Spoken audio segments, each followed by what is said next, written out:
And it clicked. This is a business. When you read and study things, you learn, wait a minute, this ain't just playing, this is a business. And the secret, the biggest secret to me. Welcome to Acting Smarter Now. I'm Lydia Nicole, actor, producer, and your acting career coach, dedicated to helping you break through the noise, own your craft, and take your career from undiscovered to unstoppable. Question for you.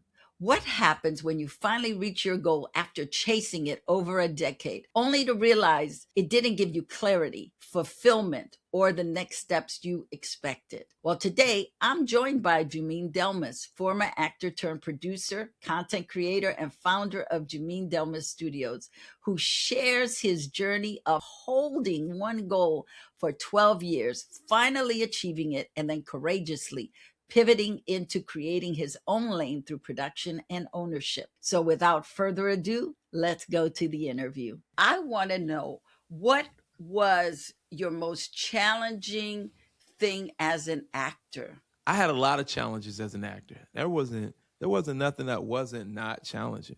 But if I had to like pick like the most challenging thing, I would say it was you looking for an agent. Oh, Um, okay. Yeah, I actually still have my agent.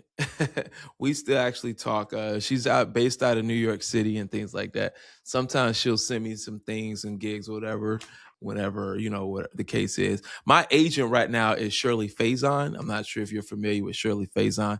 Donald Faison is her son. Are you familiar with Donald Faison? I am, yes. Yeah, his mother is my agent. Okay. So I remember when I was looking for an agent when I was like really younger, and like at first, you get into acting world, you do crazy shit, but then like after I started doing research and really studying about the business of acting, I realized the importance of an agent and a manager because these are going to be the guys that's going to get you the gigs, whatever the case is.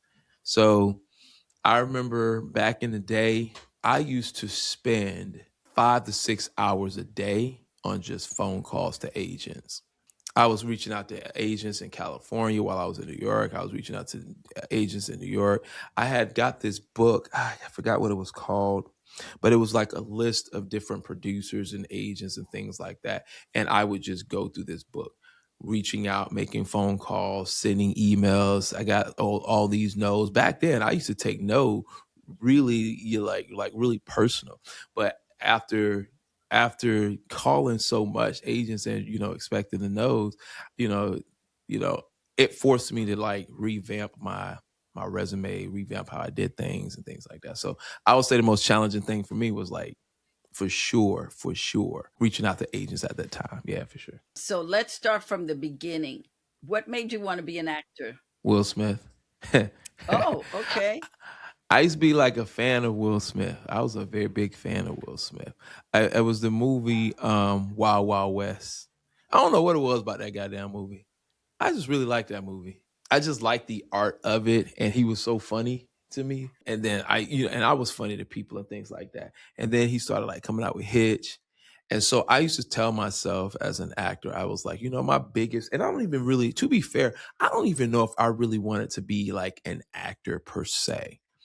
I think that I just had a goal, and that goal was I would like to one day work on a set with Will Smith. That's like my ultimate goal. And I felt like and so that was just a goal that I had like set for myself. So in order to work on a set with Will Smith, I had to be an actor in order to do that. So that's what I did. I was like, all right, fuck it. I'm gonna go on here and I'm gonna just go for it. I dropped out of high school. I ain't have like, man, shit. I had a lot going on. I had went to trade school, Job Corps is where I went, and I started like writing plays for Job Corps and shit. And I was really building up my skill. And then I remember like this theater crew came to our center and they did a play.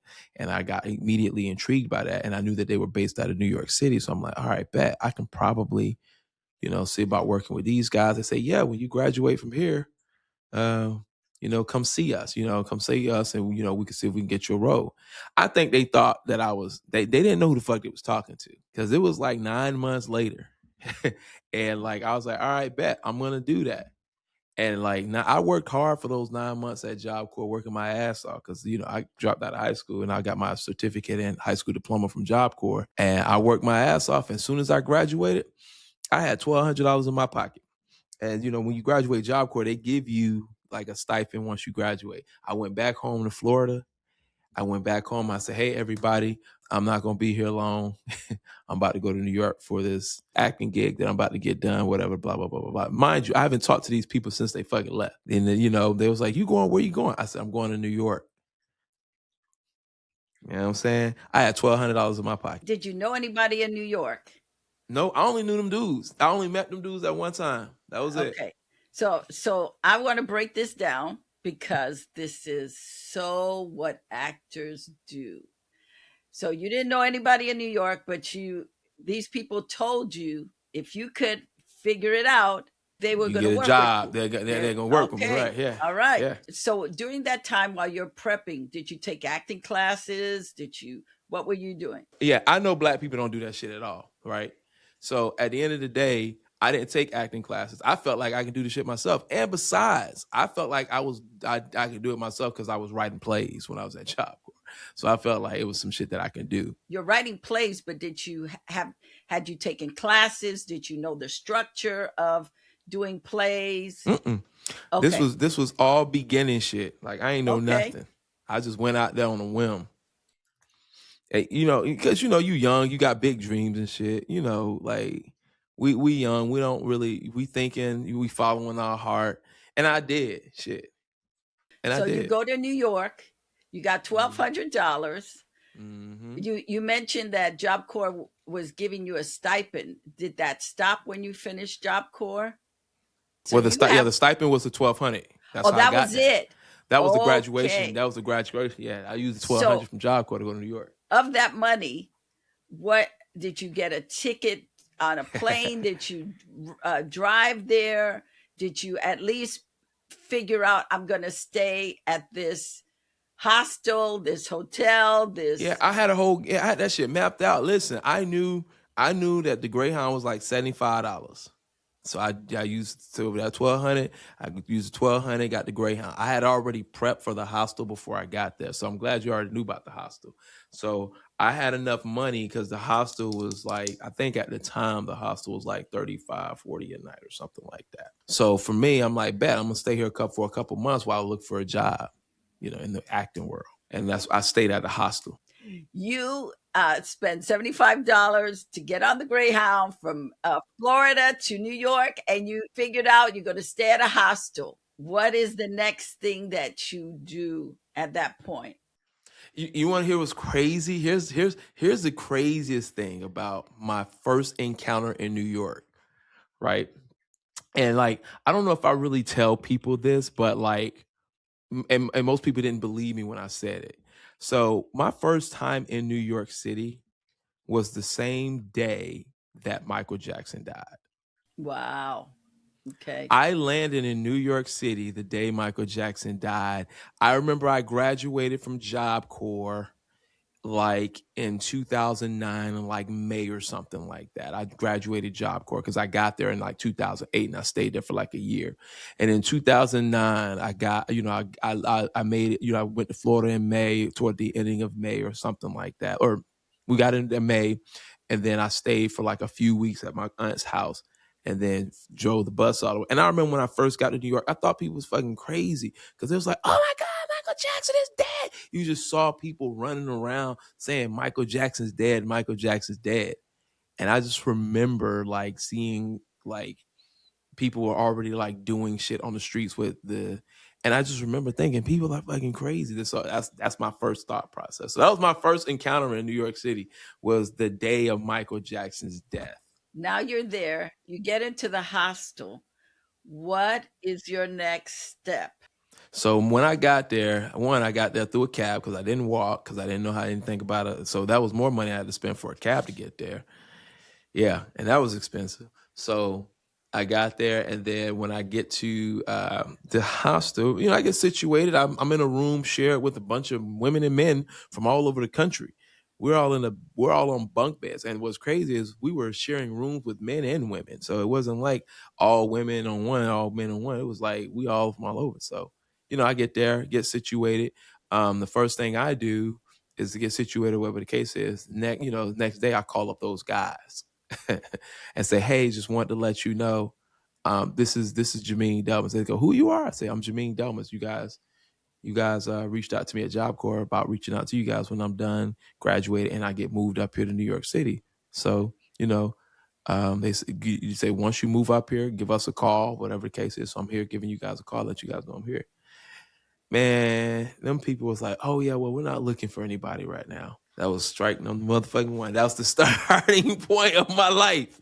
Starting point of my life. I prepped for this moment for almost a year when these guys came to Job Corps, got there. And I think their problem was they didn't think I was going to do it.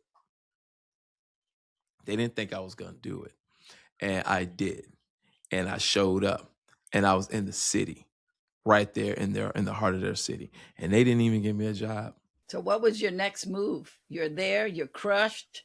What's your next move? Were there other people in the hostel that were there to act as well?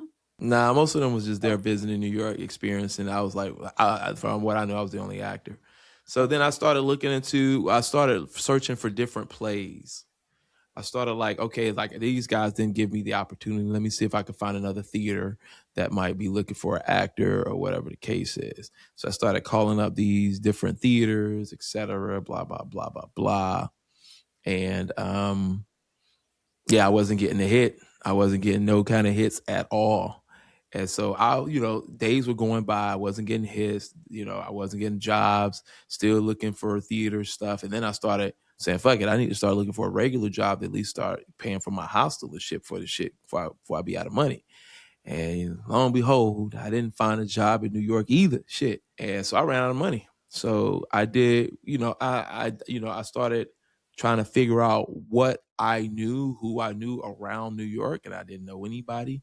I didn't establish really everybody that I knew was in the hostel, so they were there for a certain period of time, then they'll be out.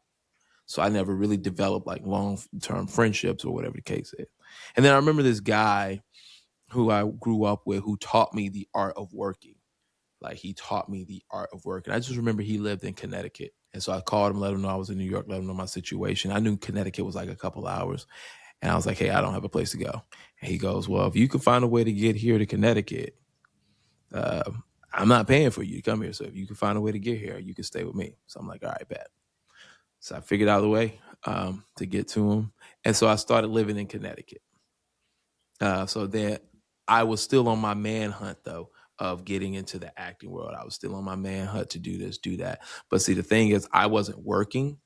So I'm staying with this guy. So now I have to, in order to live here, I got to work for him. He ran his own business. So I had to work for his business, to, pay my portion of the bills. So that's how I kind of like delved into that. And while I was there, I really, I started looking for jobs and looking for, acting. When did you have a breakthrough moment? Like when I started like doing well for it. You got in the door. Something happened and you got in the door. Yeah, and yeah, I was able to. So yeah, I see what you're saying. So like, fast forward into all of that, I live with this guy, and then I leave this guy to find another guy that I find, another guy that he was a friend of a friend. So I ended up staying with him because I knew staying with this guy, I wasn't going to be able to get to the goal. So I worked out a deal with him. Same thing, work. I had to find a job, whatever. So the biggest thing was finding work so that I could do what I wanted to do. My breakthrough moment was what we talked about earlier when I was to be fair, I went to school for a little bit and then I was like, okay, wait a minute. What if I just fucking like really start? I remember reading up on something. I forgot what the book was called. And the guy was just like, the best type to be a professional at something, you have to devote at least an hour a day to learning your craft. And that's when it was kind of like, all right, maybe I need to understand what acting really entails and what I need to bring, like what I need to do. That's when I learned about agents and learned about SAG and blah, blah, blah, blah, blah. So I'm like, how do I become SAG? Like, that's what most of the times what people think. But my breakthrough moment was when I finally got the acceptance from my agent, from all the calls, doing all the learning, understanding this. She gave me an opportunity. And then I was like, I didn't have the coaching, but two, I couldn't afford the coaching. So what I was doing, I was coaching kind of myself. I'm not gonna lie. I would like do, I would like go on YouTube and do like monologues and do like different monologues from like Will Smith pitches. Like you might find something on YouTube, and you might see something on YouTube with me doing something related to Will Smith. And I did something at that time, which was a hot movie at the time, was The Dark Knight. It was like, yeah, I think The Dark Knight came out in 2008, but even still in 2009, 2010, it was kicking ass. But anyways, my biggest breakthrough was when she was like, I was getting all these no's, and I remember saying her name, and I remember saying, she's probably not going to give me a chance. I heard like, that's Donald Faison's mom. And then I called her up. She said, send me your resume, send me so and so and so, and we'll take a look at it. Did it. She'd never heard from her. Followed up with her. Didn't hear from her. Followed up again. And she said, okay, we saw it, but we're not really that impressed, but you can come in for the whatever. I came in to do the monologue piece, man, shit. My life depended on this. I was like, so I came in and did a Will Smith kit, and they loved it. They absolutely loved it. And that's when, it started kind of opening up, doors for me as far as the acting world. And how long were you acting in New York before you decided, mm, I think there's more? That was the pivot. Did the pivot happen for you in New York? Was there an aha moment for you that you said, wait a minute, I think I could do something else here in the business? Nah, my goal was still my goal, was to work with Will Smith. My goal was that. Like for me, like if acting took off and it did its thing, I'm there. But like I said, in order to get to where I want to work with Will Smith, I need to be there. And so for me, that was my goal. And so I was working different projects to make sure I built my resume up to get where I wanted to be at on the major sets. And I did. I ended up eventually working with Will Smith for a long ass time. It was working for like a month on Men in Black 3. I jumped on that, but I came in as an extra, but I wasn't like just any extra. I was like one with the prosthetic makeup, all this other stuff. So I met Will Smith. We talked. I met Jada Pinkett Smith, his wife. We talked. I met Willow Smith. It was that moment, like for me, that was the pivot. And once I accomplished that goal, I was like, okay, fuck, I did it. What do I do now?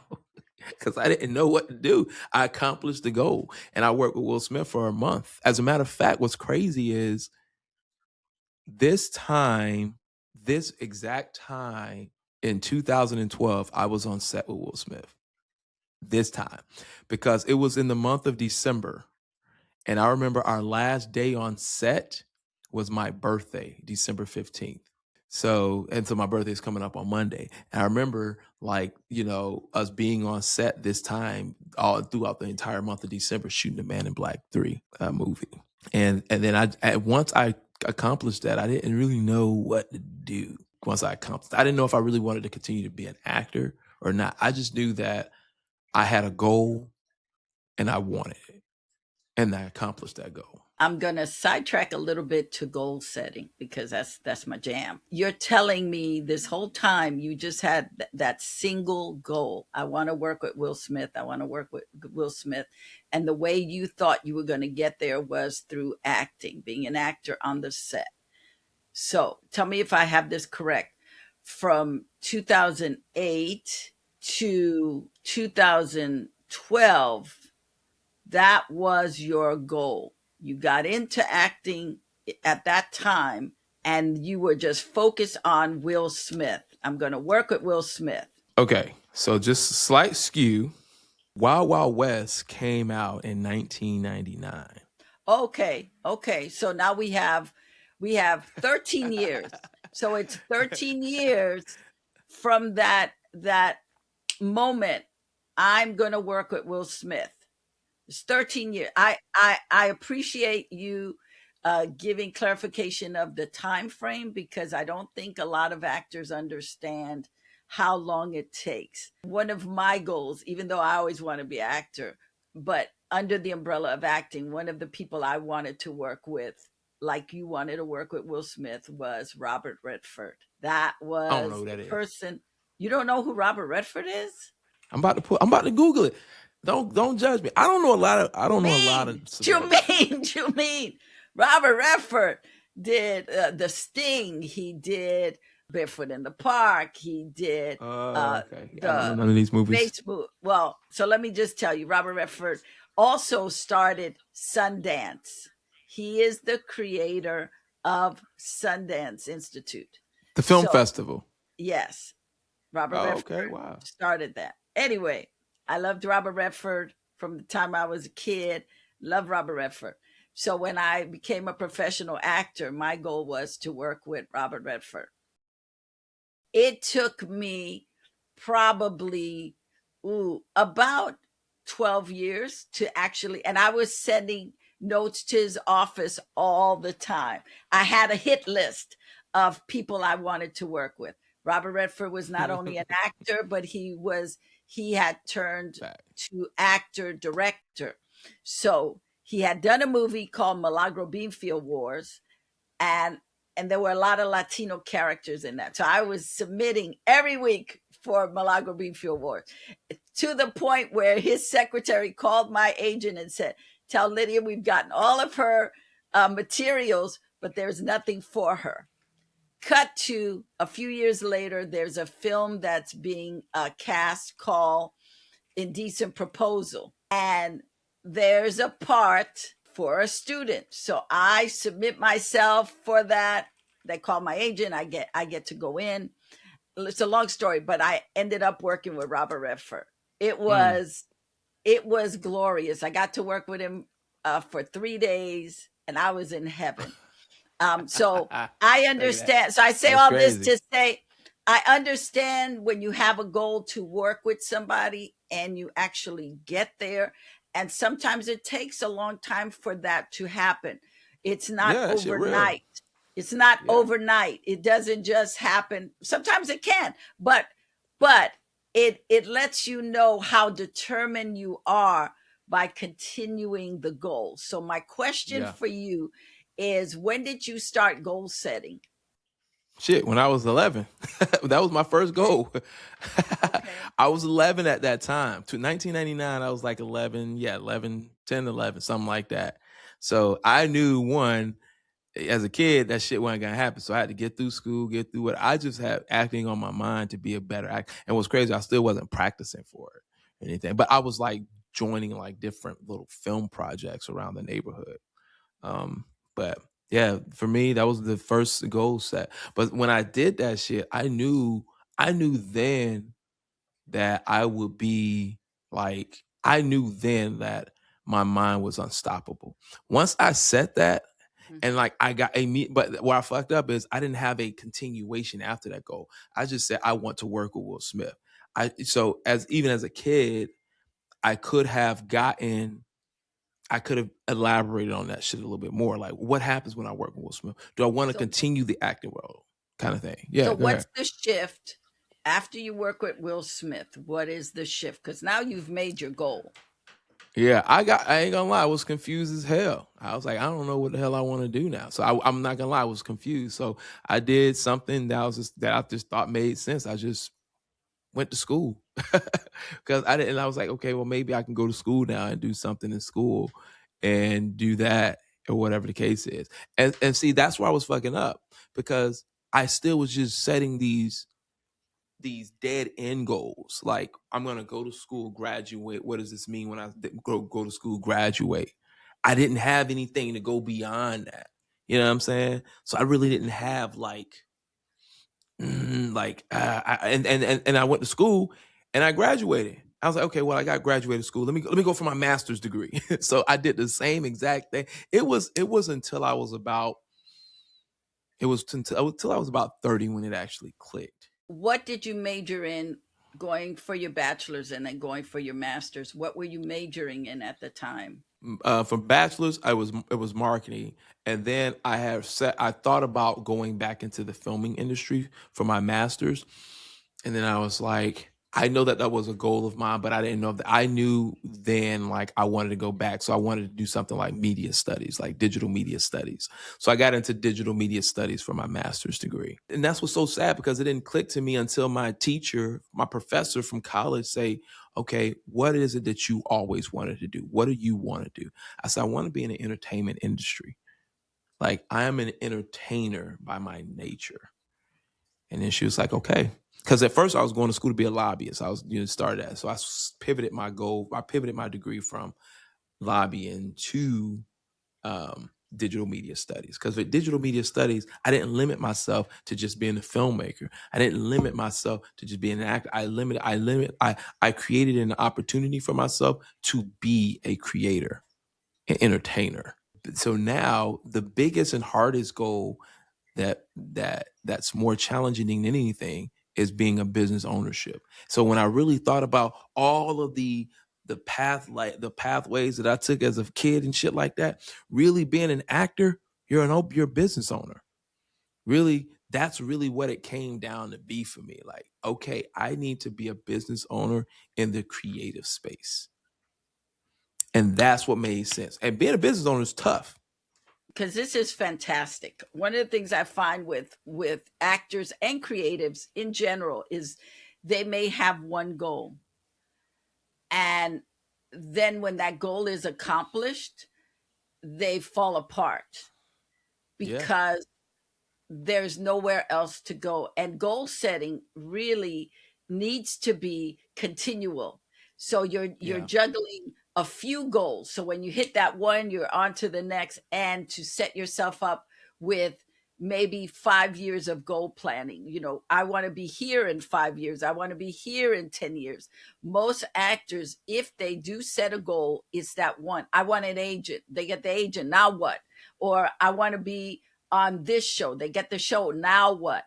And you have to design your goals according to your vision, your journey, where you want to, where do I want to be in 20 years? You got to think outside the box. So I love that you took us through this process, and then just, okay, what I got this, now what?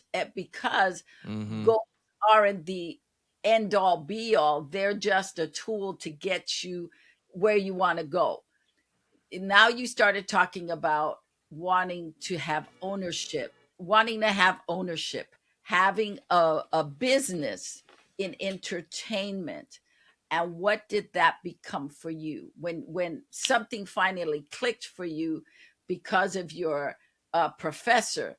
What did you start thinking about at that point? Freedom. So tell me what that looked like for you. Freedom. Freedom looks like for me, because we know at the end of the day we all got to work to survive. We got to make money somehow. We got to do something to make money to survive. If you're going to make money, at least love what you're doing to make that money. And so that was the first step. But the overall goal is to be free of to be free of like having to be restrained to bills, to be restrained. I'm a big person. I am not a person that like trip about bills or like affordability. I don't play that shit. Like, how can we afford it is my key thing. Because like for me, freedom is like being able to come on this podcast and talk when we want to. Like there's no, like, if I'm not able to do something, it's because I'm making bigger moves. I don't constrain myself to a regular job or anything like that. I work for myself. I do everything me. So for me, financial freedom for me just means like, you know, I I can do the job, but I don't have to do the job because I hire people to do the job. Like, that's financial freedom for me. Like, hiring a team to do the job that I don't have to do, so that I can do what I want to, what I love to do. Like, we talk about podcasts. Shit, I love this shit. This is another form of acting, right?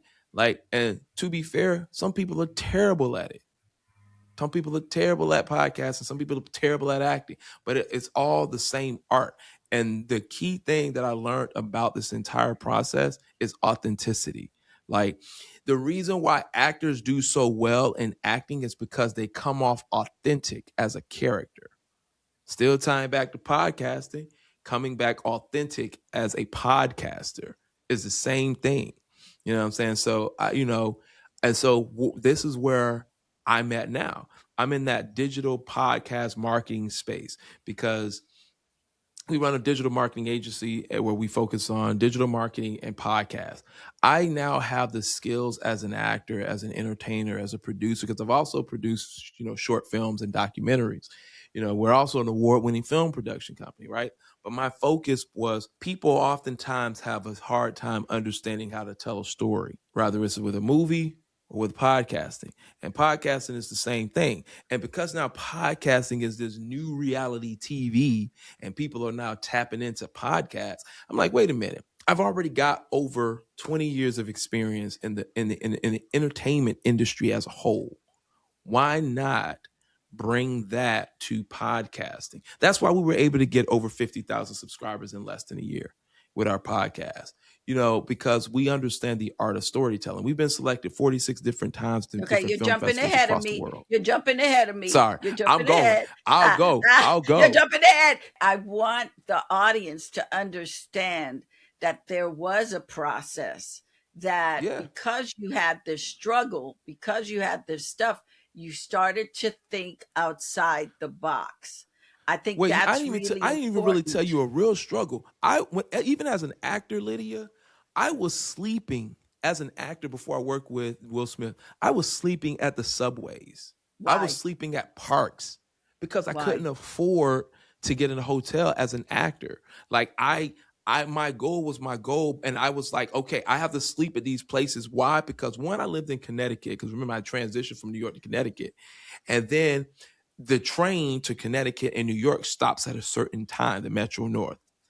And so therefore, if I had to be on set at 6 o'clock in the morning, but my first train in Connecticut doesn't run till 7, guess what I'm doing in New York? I'm staying overnight. I got to be there the day before and stay there overnight to be on set in time at 6 a.m. in the morning. So I had to sleep in on subways and at the park to get to this goal, because I knew then I had to get these little increments, meaning these little gigs, building that resume, showing that I've been consistent in the business to get to the bigger projects like the Men in Black 3. I had to create those little increments first. And that meant sleeping in the park sometime, meant sleeping at the subway sometime, to make sure that that's a stamp on my resume now that I can add to get to the big goal.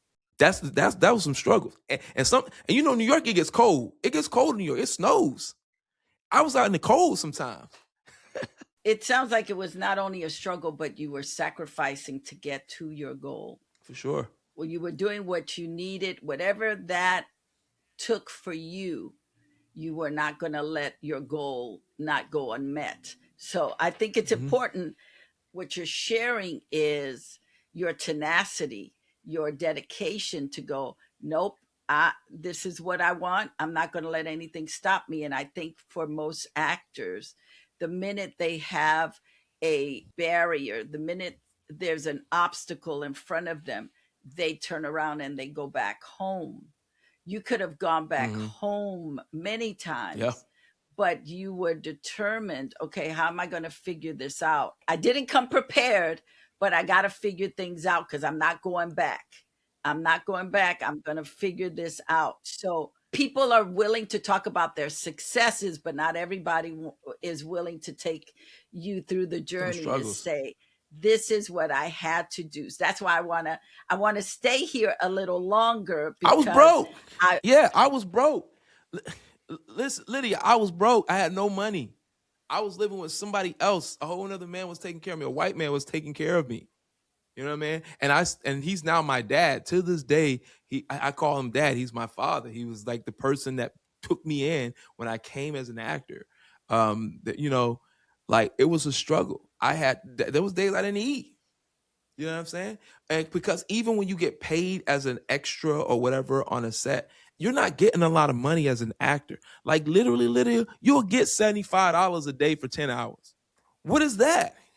My bus fare was 40 to get from New York to Connecticut. I mean, my train fare, one way, another 40 to the other way. So I was broke. I was all, it taught me how to be uncomfortable. I learned Mm. how to be uncomfortable. And like, I think that's where people mess up. Everybody see the glamour of acting. They see the red carpet. They see the pretty dresses. They see the tuxedos. They see the shiny shoes. That's what they see in acting. They don't see the grind that went behind all that shit. The sleeping at the bus station, the sleeping in the park, the sleeping in the freezing cold, to the some days not eating. Like they don't see The all of fame that. and They see fortune. all of They the just gaming see stuff. fame and Yes. fortune. Yes, that's right. That's right. And to be fair, only 2% of actors in America actually make a living on acting. But it's because what we talking about. I want to make a distinction. Only 2% in the union. They go through it not traditionally. So they're not just thinking, okay, I got to be in movies, I got to be in television. There's theater, But there's and the truth, and the thing industrials. about the unions limit them too, and that's what they had to know, and that's what I like. I'm still to this day, Lydia, a person who is SAG eligible. Like I can join SAG, I could join the union right now, but because once you start learning about the business, unless you're making big moves or you're like something's really happening, like if you're not consistently getting big movies, to me it doesn't make sense to join the union. You have to still survive, and you talk about that. I'm going to push back here because we have four major unions in our entertainment for creatives. We have SAG-AFTRA, we have the Writers Guild, we have the Directors Guild, we have the Producers Guild. Out of the four, the weakest union is the Actors Union because we don't believe that we're going to get another job. We don't believe that we are valuable. So we sell ourselves to the cheapest buyer. We're like, well, I can't get in the union because I got and the thing is, if actors united and saw their power and saw their strength and saw what they bring that nobody else brings, we would have a very high percentage of actors working. A movie cannot get done unless there are actors. A commercial cannot get done unless there are actors, but actors will undercut themselves. They will leave the union, go FICOR, so that they can work, not understanding that by them joining FICOR, they miss out on their insurance, they miss out on their retirement money, because every time you do a job as an actor, they put money into your account for your retirement, for your insurance. I came into acting in 1980. I started in Mm, 78 as a working actor, and I worked on AFTRA projects. So I was AFTRA, but I wanted to be SAG. And it took right. me 2 years to break that code and become SAG. I would never, even if I was starting today, I would go union, and I would trust that my skill sets, that what I bring to the table is valuable to get me the pay that SAG says I'm supposed to have. What has happened, and I don't want to I don't want to weigh in on this, but this is like a pet peeve of mine when I hear actors saying, "Well, SAG-AFTRA. If I do that, then I won't get any work." And no, I mean, yeah, it's a common thing. if all actors band together, the agencies that do the commercials would have to pay the actors their fee. Right now, if you're an actor and you're non-union, you get undercut. You're getting paid just for that time. You're never going to see residuals. You're never going to. When I started in the union, you could live off of two commercials, two national commercials. You can't do that today because of non-union work.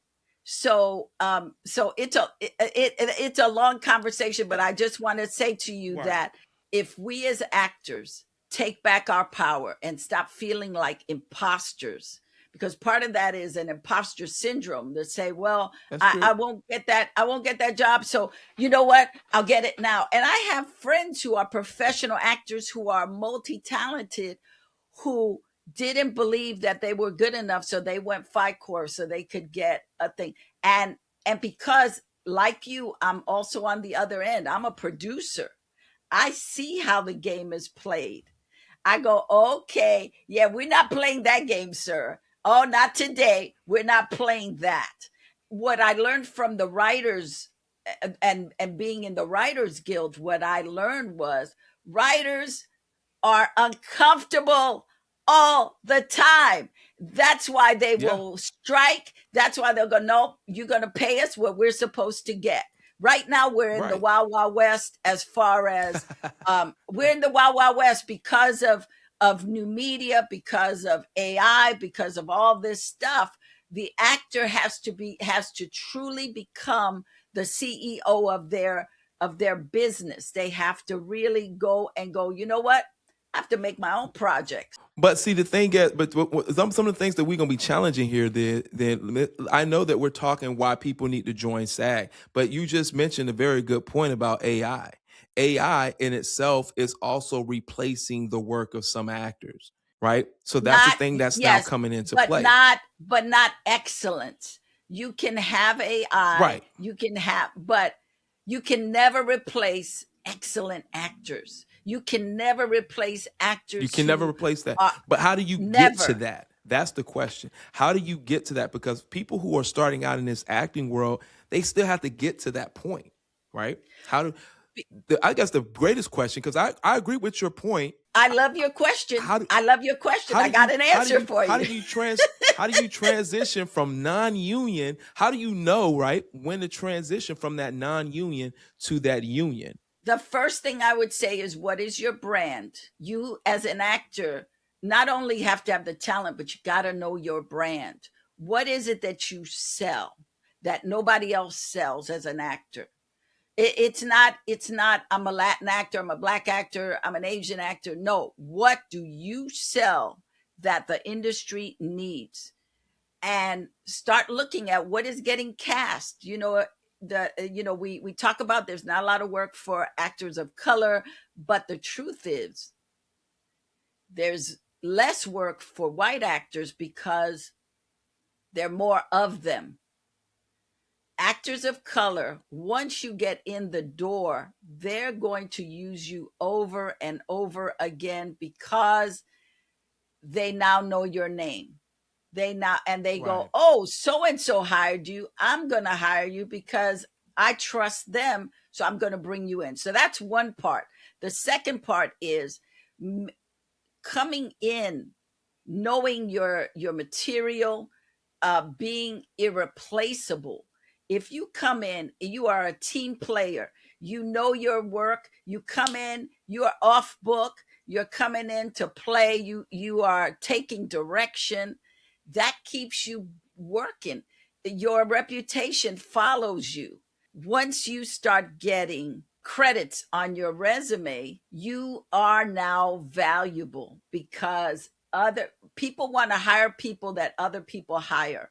Not many people want to take chances on people they don't know. So once you've established some credits and you are smart enough to start networking and putting yourself in front of casting and submitting to directors and producers, start going to events where you're meeting people, right? This business is not about what you do, it's about who you know. I got to push back on that. That's the old fashioned, like, and I think that It is still, correct. I no, think it that that's still not. works. I wait.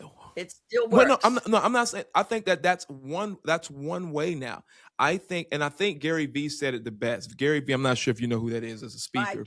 Gary Vee, Gary Vee said the problem. He said the problem with people nowadays is they have too many options, meaning that he was saying that social media has now created spaces for individuals, and even in the entertainment industry. So this is one way of doing it, but now there's more options opened out for people to do it, because think about all the people who've never stepped foot on a film set a day in their life. And I could do something like somebody like DC Young Fly, never stepped foot on Mhm. never felt step foot on a film set, but he started out on social media doing vines, being funny, and now you see all of these guys, and even now you see some people on TikTok. You've seen them as just these funny people on TikTok. Never step foot on a movie set. Never step foot on as an extra, as whatever. But then they get all these movie offer deals because of their social media digital footprint. I am in total agreement with you, and I'm saying the same thing you are saying. They are Right. putting themselves in positions to be seen. So yes, Correct. while it has opened up, it's still the same thing. You got to be seen. So if you are delivering stuff on social media and you're getting a following, the industry is going to watch you because they're always looking for something new. That has never changed. You know, the people who come to Hollywood looking for stardom, when they first get to Hollywood and they start making the rounds, they become the actor du jour. Everybody wants to know who they are. That is Right. when you have to hit them hard and say, I do this. If you come to Hollywood and you have no craft, you don't know what you sell, you're looking for the agent to figure out what it is that you sell, you've lost that. Right. You've lost You the already game. lost it. You Yeah, got to you go already back lost. to the end of the line now. Now you got to wait till you deliver. But then that says a lot about the agent too, because how do you not see that in the person? But the agent's job is not to develop you. That's where actors get in trouble. The agent's job is to submit you. You have to come to them already a fully realized package. It is a manager's job. If you choose to have a manager, they're the ones who help develop you. The agent's job is just to submit you. And that's where actors get in trouble because they think the agent is the end all be all. You know, I get an agent and then life is going to change. Oh, no, sir. It is not going to change at that point. You have to do your work. An agent gets 10%, you get 90. You got to do 90% of the work. We go back to you being the CEO of your company. It is incumbent upon you to submit yourself, to put, have a relationship with the agent. Ask them, how do you like your clients to proceed? Because some agents want you to go through them to say, hey, I want to be submitted for this, I want to be submitted for them. Other agents will say, hey, if you know so and so, reach out to them. We're a team. It is a partnership. It is a partnership, and I agree with that.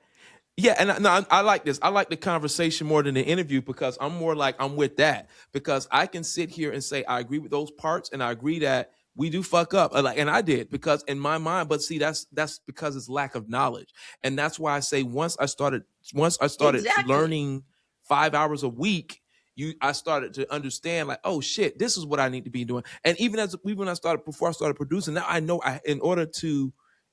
before I go into anything, I know I need to learn the business side of that entire process and what it takes, what it looks like, the entire thing to know what the hell I'm getting myself into because you need to know that. And that's why I do Acting Smarter Now, is to help educate actors so that they understand their role. This is your business. It's the same as being a doctor. If you're studying to be a doctor, there's certain things you got to know. You don't go, I want to be a surgeon. Give me a scalpel. I'm going to go and Right. cut into somebody's brain. But with acting, for some reason, people think it's easy, just like you did. I want to be an actor. I'm going to just go. I'm going to call them up and they're going to give me a job and that's it. I'm going to hit them up and they're going to give me a job. It's a business. It's a business. You got to know your craft and you got to know what you sell. But you also have to adapt to the times. You have to adapt to the times because times change. I am in agreement with you. Yeah. There's a book that I love called Who Moved My Cheese? And it's all about adapting. Oh, my cheese. So as actors, Who Moved My Cheese? It's a fantastic book.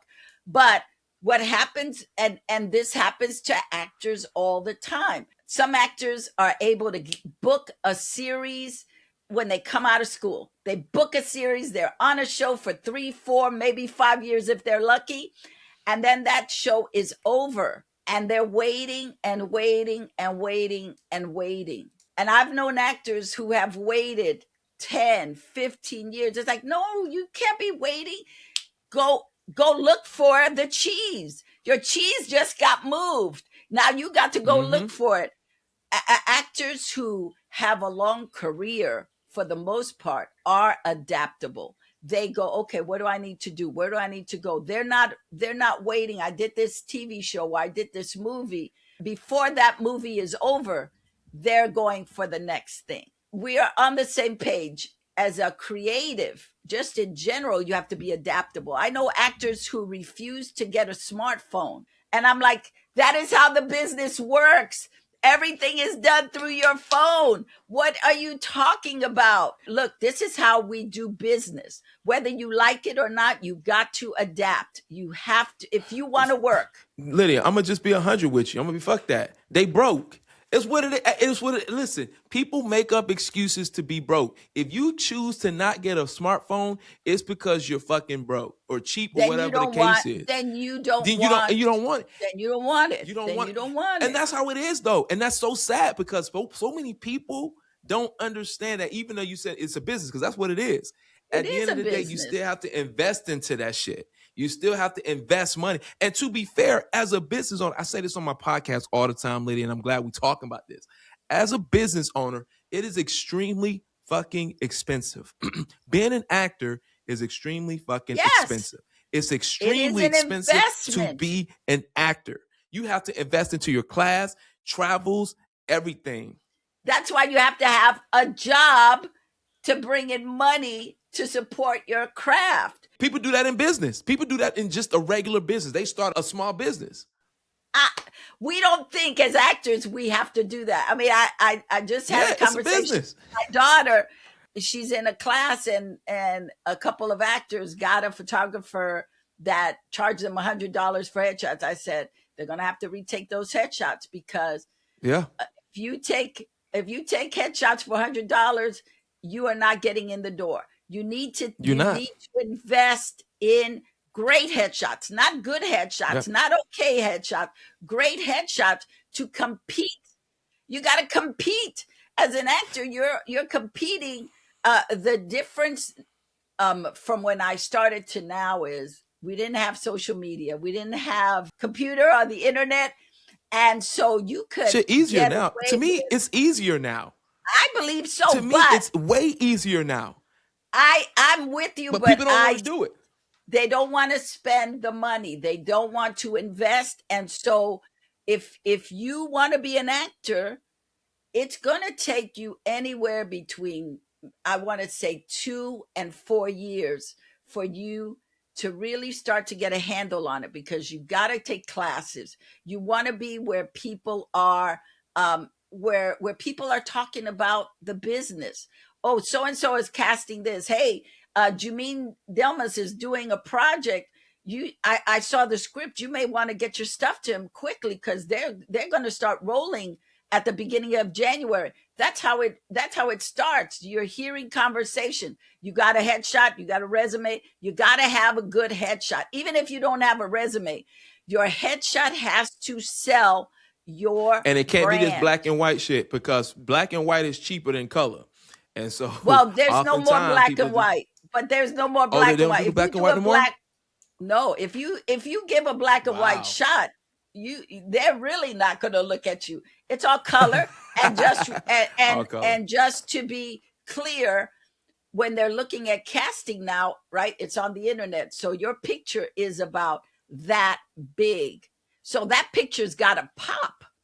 They're scrolling. They have 1,000 actors to look at for that particular job. You know, it's funny because most people think that you got to look good to be an actor too. Like there was a thing, and that's a lie in the past where people got to tell them you got to look good to be an actor. I'm getting excited. Here's the deal. There's a lot of ugly motherfucking actors that be out here acting, just be ugly as hell. I'm like, boy, they act their ass off, but ugly as hell. You don't even got to look good no more to be an actor. That was a myth that I had too. I used to believe that too. The truth is, you just have to be you, the best you. Yeah. Whoopi Goldberg is a great example of being a leading lady without being that attractive. Just call it what it is. She's not that attractive. Well, she's attractive I'm in gonna a say it. different kind of way. Okay. The same thing with Buscemi, Steve Buscemi, not a good looking. Oh, Steve Buscemi. Oh, yeah. Steve Buscemi works all the time. And then what he did was he took his brand and he changed it. He was trying to be a leading man. He When he started, he looked creepy. Well, eh, because he looked creepy, he started booking a lot of work, and then he had work done on himself, and then not not so much in Yeah, demand. And if you're going to make that kind of drastic change, you got to have a plan. You got to I pivot know this so guy. Yeah, hard. You got to pivot so hard that it works for you. A lot of times we don't go with how we look because we want to duplicate other people, right? We don't realize being a cookie cutter really messes up your career. I was fucking up with this here. I was trying to be Will Smith when I was an actor. There's only one Will Smith. Right. And I see and I think that I think most people get into this idea that they have to be the Denzel, they have to be the Viola, they have to be these other characters. And I think, to be fair, I just didn't know, because I saw that in a lot of my monologues. I was acting a lot like Will Smith. I was doing a lot of Will Smith related things. And then in reality, the real question is, how do you take a character on paper and become that character, right? What would Jamine do in this particular situation, and what would this look like for Jamine when you put it And on that's paper? where having a good acting teacher comes in. And if you can't afford anything else, especially when you're first starting out, having a great acting teacher who can pull the best of you, not trying to make you like other actors, but pull the best out of you, will change your life. It doesn't matter how little money you have. If you have to find another day job, at least one day a week, that will give you the money for the month to take a good acting class, have to do that. It is most important for your career to have the training, so when you go out on a set, even if you only have two lines, the director will recognize that you are trained. They will recognize your talent. You cannot get away with coming on set and training yourself and thinking it's, unless, and there's a caveat to this, unless you have such a unique look that the director goes, oh my God, I could work with Jamine. Listen, I'm gonna give you a couple more lines. Mm-hmm. I want you to come back tomorrow. But that's not a regular occurrence. So you can't That be happened to me one looking for time. that. You ready for this? I ain't even tell you this. This happened to me one time, and I turned it down. And I don't know if I. And this is how I was. So, and you might be like, "Damn, Jamie, this was stupid." So you might call me stupid on this one, but I understand.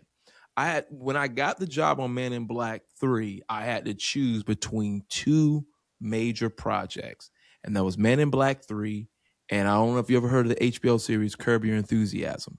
Of course. Okay, I was on Curb Your Enthusiasm as an extra. And I remember when we were in line getting ready to get our waivers, the producer of the show comes up to me and goes, "Hey, do you?" He say, "Are you working on any other major projects or whatever the case is?" And I go, "No, not that I can think of." And he goes, "Well, he asked me how would I feel about being a regular on the show for Curb Your Enthusiasm." And the word he used, most of it would just be improv and not so much scripts. You know, I turned him down. And I turned him down because because I had just booked a gig with Men in Black 3 for a month, and I said I wasn't going to be able to devote the time to it. And he said, "Okay, no worries," and walked away. To this day, I mean, things happen for a reason, whatever the case is. But I always think to myself, what if I had taken that offer? But that wasn't your goal. Your goal was to work That with wasn't Will my Smith. goal. So I'm That's not going to right. call you stupid because you had a goal. You had an intention in mind. And I think, you know, it is, sometimes we can pivot from our goals. Sometimes the unforeseen comes up and we can go, well, that's my goal, but this sounds interesting. But there is no right or wrong answer. You're going with, you've worked so hard to get to this place. Your your instinct is, that's what I want.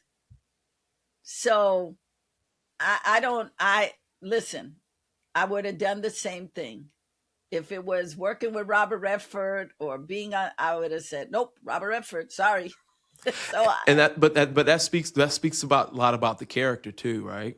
Because for me, and I think a lot of people, this is where they also mess up. They do it for the money and not for the love. When you think actor, you think rich, famous, celebrity. You don't necessarily think sacrifice, character, dedication, and hard work. I think that was my piece. I think that was the universe telling me, "Hey, testing the waters. You take this job or you take this job. Which do you want?" And I turned down the job on Curb Your Enthusiasm to take the job on Link on Men in Black 3. That was not even a permanent job. It was just a temporary job for a month. you did the right thing, Jamine. I just want you to know you did the right thing. It Sometimes was I the think right about that thing. often too. I Yeah, think about but that very often. no regrets. You did the right thing. Yeah, yeah. And Because to all be of fair, that I got feel you like it. here. All of that It got you did. here. I want to save some of this conversation for your podcast. So you go to school, you get your master's. Then when do you decide, I think I want to do my own productions? When I was in school, when I started college, I said, maybe I pick this back up and run my own productions. We've been in business now going on 4 years in January. When I first started our company, we were solely a film production company. We focused on films, things like that. But like anything, like I say, what I've learned from the past is the first thing I need to do is learn how to be a filmmaker. Look, I have so many books over here now. Like all I do is read, and this is the book I started with first. It's the very first book I started with, and look, it's all falling apart and stuff now. When I first started my business looking into filmmaking, it's called Filmmaking for Dummies. And you can see I have like notes and things in here. I took this, you can see everything is like highlighted. I took this entire book, and it's about what, 400, 500 page, 300, 400 pages. I took this entire 400 page and condensed it to 20 pages to get a clear understanding of filmmaking. And this is when I was in college. I was still doing classwork and everything. And I'm like, bro, like, shit, I need to learn the game before I can start talking about being a filmmaker. Because the only thing I know is I want to be a filmmaker, but with nothing. But I learned that learning is key to being a successful business owner in anything you do, whether you're an actor or a producer. So I studied the art and understand the basics of film production. But it didn't stop there. I had to keep learning and keep learning. And so then I learned about film festivals and submitting and what that looks like and all this other stuff. When you're hiring actors, you got to get, are you doing union? Is it union or non-union? If it is union, you have to follow, there's certain regulations that you have to follow. There's a whole thing. Insurance was a big one. Insurance was a big one on set. And so I'm like, all right. So you, I started to learn very quickly, and it clicked. This is a business. When you read and study things, you learn, wait a minute, this ain't just playing, this is a business. And the secret, the biggest secret to me is when you can turn a business, when you could turn something that looks playful to the eyes of individuals, when you can turn a business and make it look playful to the eyes of individuals, you're running that business very well. Because when people see it, they look at it like, oh, they're playing, they're hanging out. Oh, shit. They're just doing a podcast. No, there's a lot of work that goes behind this show. There's show notes. You guys have structure. You guys going to edit out some of these parts that we talking about. There's a structure, but it's a business still at the end of the fucking day. It's still a business. A Right. understanding that you're going to be A, the creator, or B, the business owner. And if you have the business owner mindset, it's automatically going to create the creator, because I now have to be a creator and I have to be the front facing angle of this business. The creator is the cashiers at McDonald's. The business is the operations behind it. Mm-hmm. Mm-hmm. And you have to always think of the operations. You just said something that is really important. Actors don't understand that when they're a gun for hire, they're an employee. They have no say. But when they are the owner of their business, they get to call the shots. And that's really key, because most actors are coming in as beggars, not just an Yeah. employee, but a beggar. Yeah. And then they get shortchanged because they're taking whatever they're given. But if Yeah. you start to see acting or filmmaking as a business and As a you're the business, owner, things change because you're you not going to start waste your negotiating. time. Yeah. You start negotiating prices, start negotiating services. I love this conversation because I think it's something that actors and creatives, filmmakers, directors, writers, you got to know what it is. Are you selling yourself as a hired hand? I've seen so many talented people who just want they just want stability, right? They just want that job that they get a check every week. And they compromise their skills, they compromise their creativity, they compromise their humanity for that job, not understanding that that job is temporary. They think it's going to go on, but it's temporary. Right now, every now and again, we are in the process of a company being sold to another company. And when that happens, people are laid off. So you could have had a brilliant job or been on a brilliant series. And if you have a change of production company or a change of executive producer, they might want to take the show in another direction. Guess what? You might get laid off. Your character might get killed. You don't have that job anymore. There is no job security in today's market. There is none. It is all about, is it making money? If not, we're going to pivot it. We're going to pivot it into something else. You talked about this earlier, how you have to be willing to be pliable. Those were your words, but that's what you were saying. You have to be willing to be pliable and go wherever you need to go. You got to find that cheese. You can't be waiting and going, but my cheese was here. In the book, it's a story about two little people and two mice, and the little people enjoyed the cheese and enjoyed the cheese with the mice. And one of the little people looks up and he realizes the mice are gone, and so is the cheese. Well, the other little person is like, I can't believe the cheese is gone. They need to bring the cheese back because I need that cheese. And the other one is trying to convince him, hey, the mice realized that the cheese was moved and they probably went looking for the cheese. We should do the same. And no, I'm going to stay here. So the other one tells him, okay, I'm going to go look for the cheese. Come along if you want. So he leaves him little crumbs to let him know where he's in the vicinity he's going. He ends up finding the cheese. That other little one never finds the cheese because he never moved. Yeah. And most people, and I'm not really, I know people are religious and things like that, one of the key things I hear all the time from people when they're like in this world of acting and entertainment, the number one thing I hear from religious people, I'll wait on God. When God says my timing, whatever the case is, I don't knock any of that.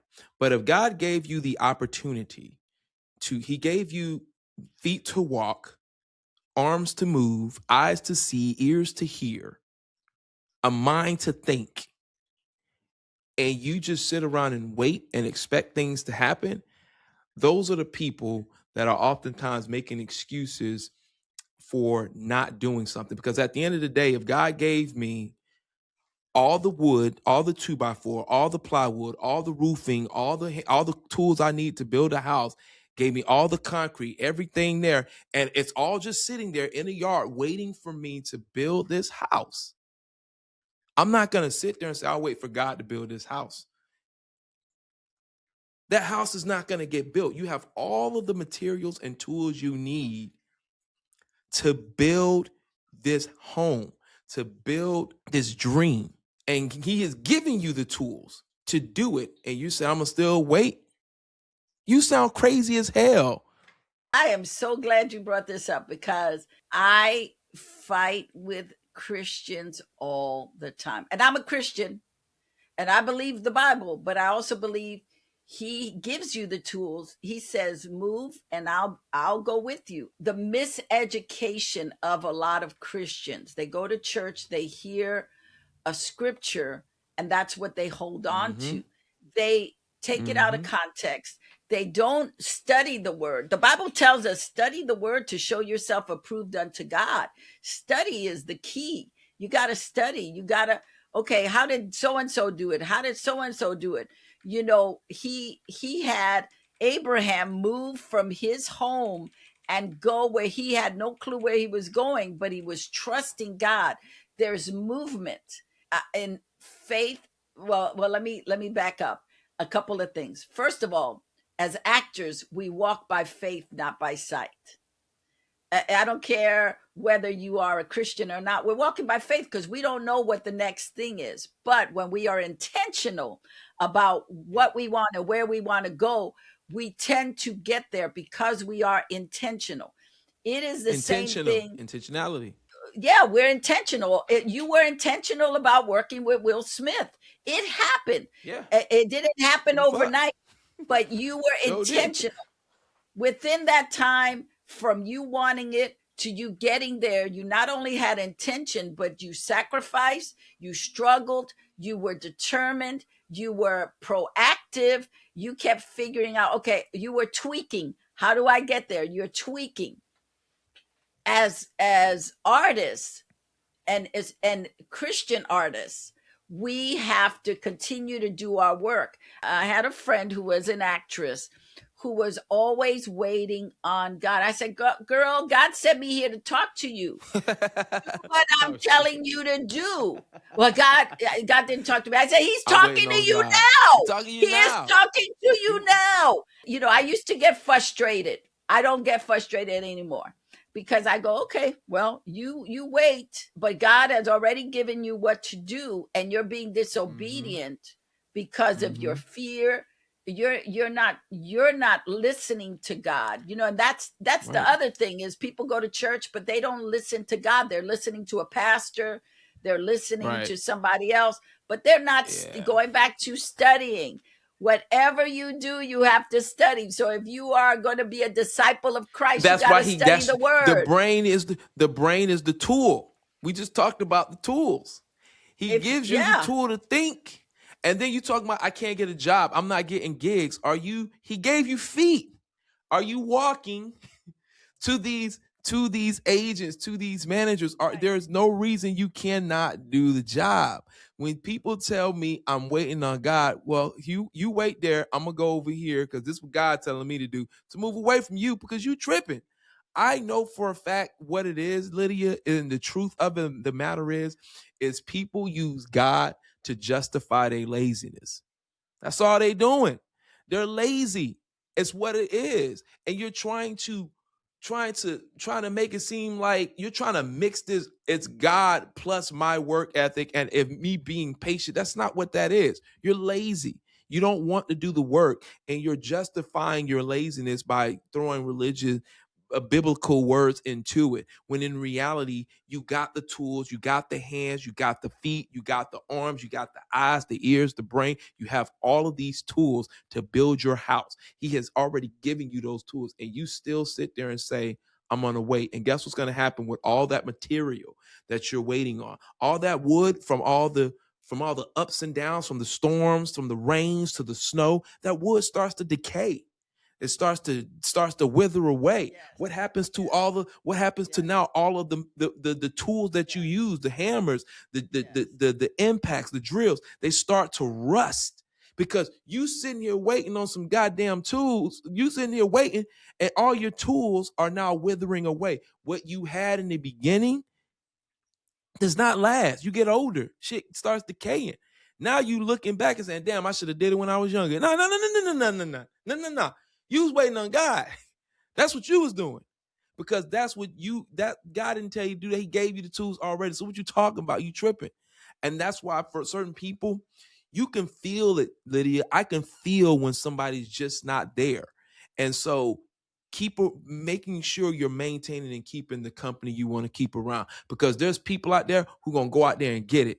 I'm gonna go get her. I didn't care that it was snowing.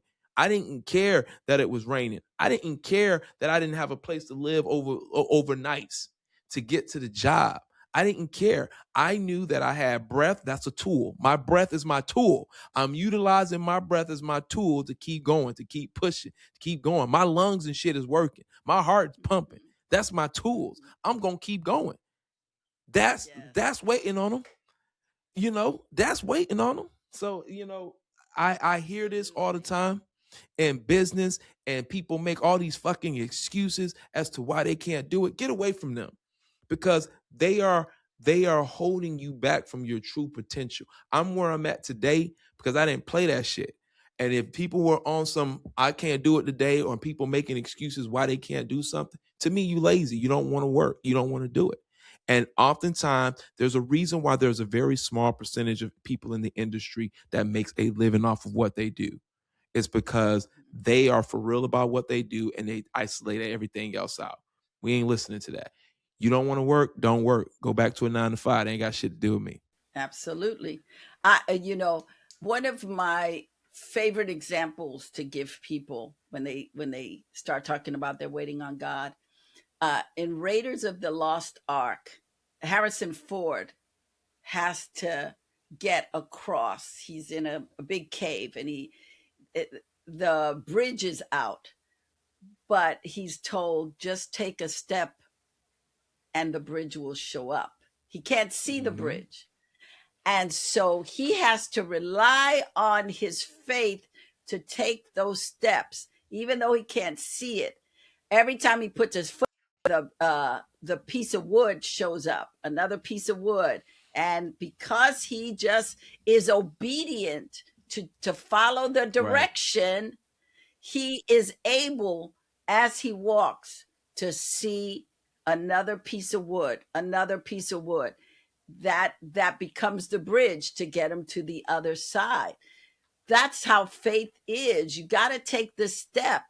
Yes, God may have given you the vision, but he's saying, I need you now to figure it out. I told you to do this. Now you got to figure it out. And if you read the Bible and you read a lot of the characters, God didn't just uh, uh, make it easy for them. He wanted them to figure it out.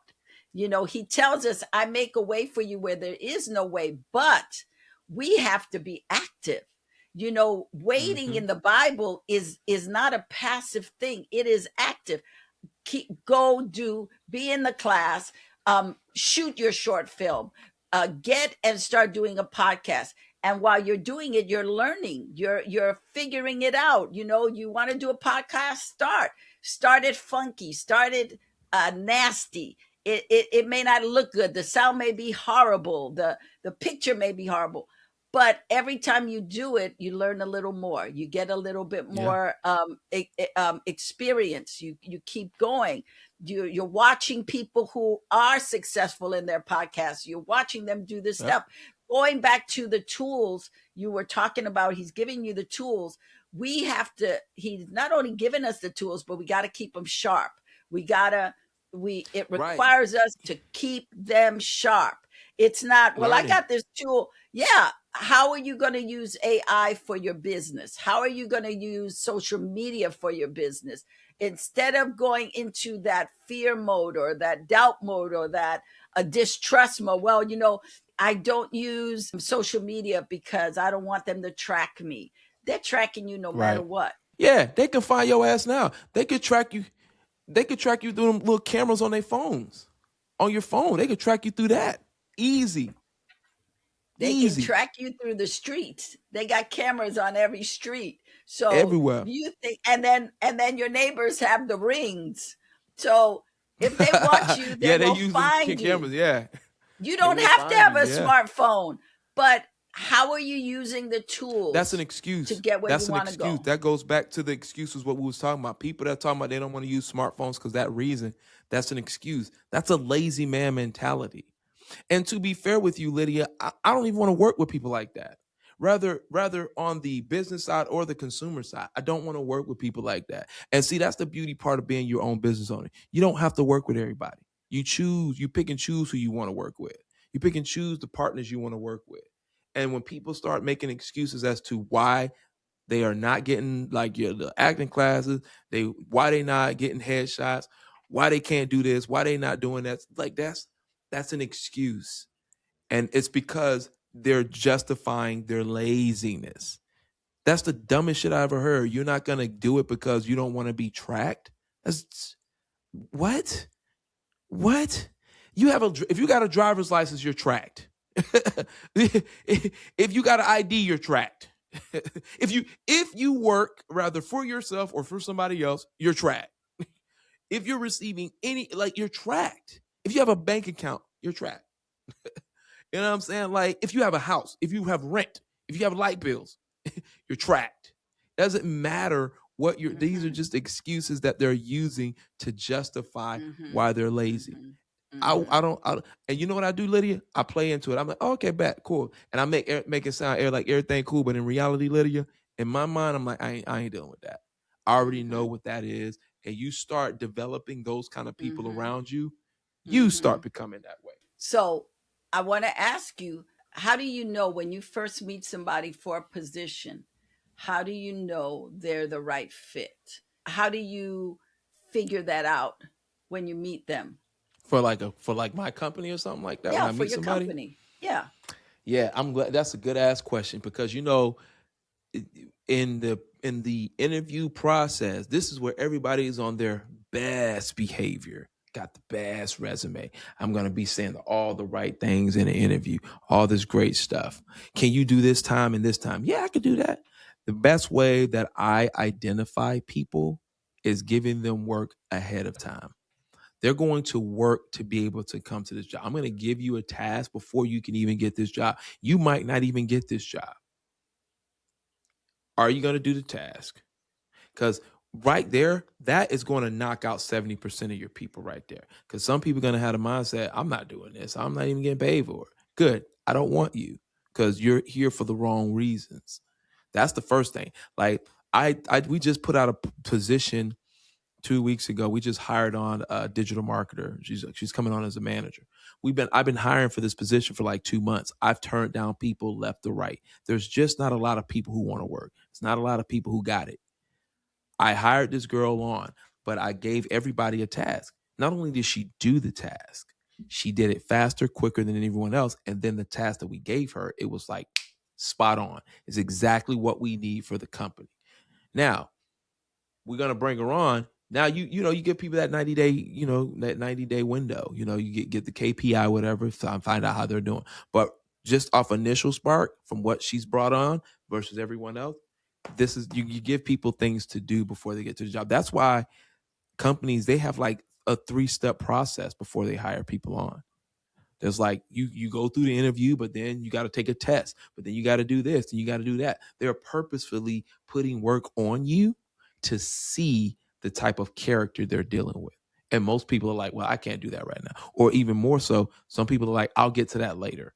Don't think that we're not timing you and saying, I sent this to this person a day ago. They didn't get this back to me until 2 weeks later, a week later. Don't think that they're not timing you because we are, because that tells you everything you need to know. You can't sit down for an hour out of your time to do a task that I gave you. You can't do it. And it takes you a week and a half to get it to me. That tells me right there the character that I'm dealing with is a procrastinator. That's all I need to know. And that's how we weed people out. We have a very good, like my team, my staff. I have people who've been here from the beginning, and then I fired so many people. Like, what's the saying? Hire slow, fire fast. Hire slow, fire fast. People don't want to work, and even when they get in the door, it's like, we made it. Great. Nah, we got more tests to go. We're not done. You got about 90 days before you can really feel like you comfortable here. Because in 90 days, I got a good eye on the people that I'm watching. I think it's important to know how to read people when you're bringing them Mm-hmm. on. And some Mm-hmm. people, like you said, and this is true, true, true. People always show you the best side, whether you're hiring people, whether you're going to date people, they always Mm-hmm. show you the best side. And so, Mm-hmm. how do you determine their character? Yep. How do you get to tell what their stuff is? I mean, and some people have great game. They will tell you, oh, I Play know how it. to do that. I know, even well, as an actor, right? We want the job. So oh yeah, I know how to do that. You never rode a horse in your life. And you say, yeah, I know how to ride a horse. I know how to do this. And then you Or get, better and yet, they'll do something like, I can learn. I can learn how to ride a horse. yeah, No, that ain't what the fuck I asked you. yeah.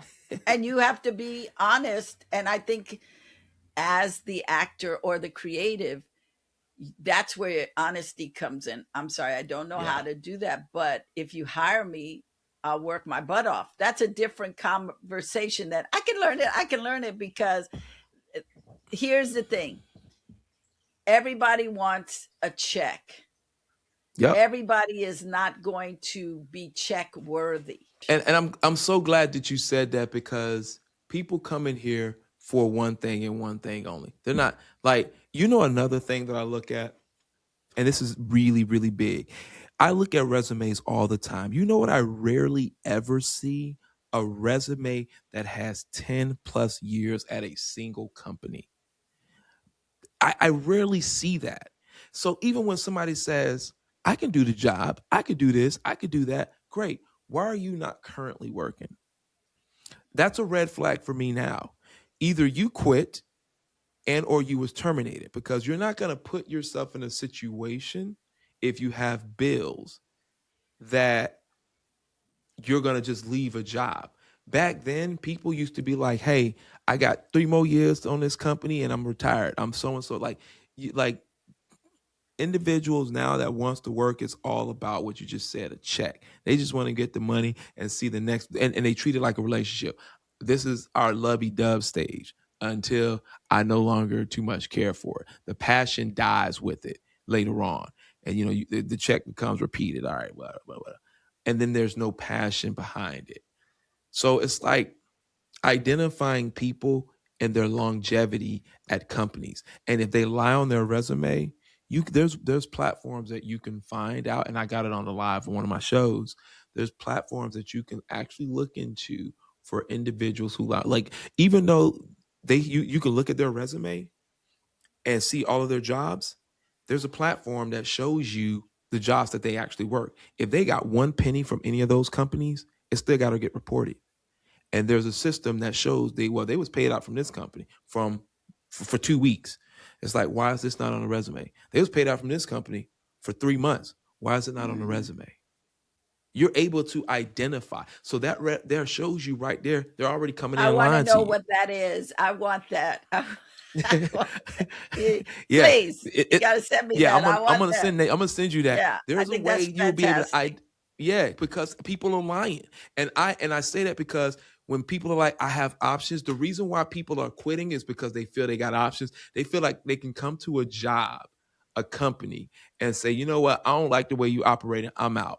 Versus saying, hey, look, you might not like the work. It might not be the funnest job, but some people are just forgetting that you're here to do what you got to do to make ends meet. Whether you have a longer goal or running a business or whatever, you still have to pay bills. You're here to do something. Knock it out and do it. Let's not make excuses. Let's just do it. Now people are like, I'll just quit this job in 2 months and I just won't put it on my resume. Bet. I'm already looking for people with longevity. What's the longest job you've had? And oftentimes I see something like 3 to 5 years, or sometimes 2 years, 1 year. What the fuck is I work from 2021 to 2022 at this job? What? From 2023 to 2025 at this job. What? What happened? What? 2 years is all you have? 3 years is all you have? 5 years is all you have? That's sad. Well, let's talk about options because you've mentioned this before. You got too many options. I think that is an illusion of you having too many options. I think when you know what it is that you want, there aren't many options. Yeah. If you know you want to be a filmmaker, that's it. That's your option. That now the question is, how do you get there? But I think when people have too many options is because they're still wandering. They're still uh trying to figure out what they're good at, or just not focused or present in what they can be doing. You know, we're raising children without direction. So then when they have to take a job. Well, I don't know what I'm good at because no one's invested into them to find Mm-hmm. out what their talents are, what their passion is. They're just get them in and get them out, you know. And right now, this country does not revere education. So we don't have teachers who are really, we have a few, but we don't have enough teachers who are really pouring into young people and saying, what do you like, Jamine? What, you know, what do you have fun with? What makes you tick? They here You for know, a and check too. They're here for a yes, check. That's why. The because teachers, they're they here for a check. couldn't get what they wanted, and this was a safety. This, Right. you know, guaranteed them a check. I work with a lot of college students, and I'm always in their Kool-Aid.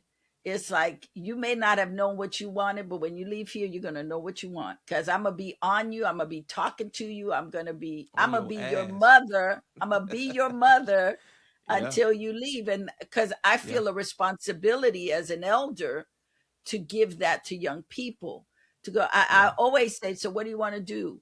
Where do you want to be in 3 years? How? And that's always a dead giveaway for me. When I ask a kid, where do you want to be in 3 years or 5 years, and go, well, I don't know. I go, okay, you don't have a clue.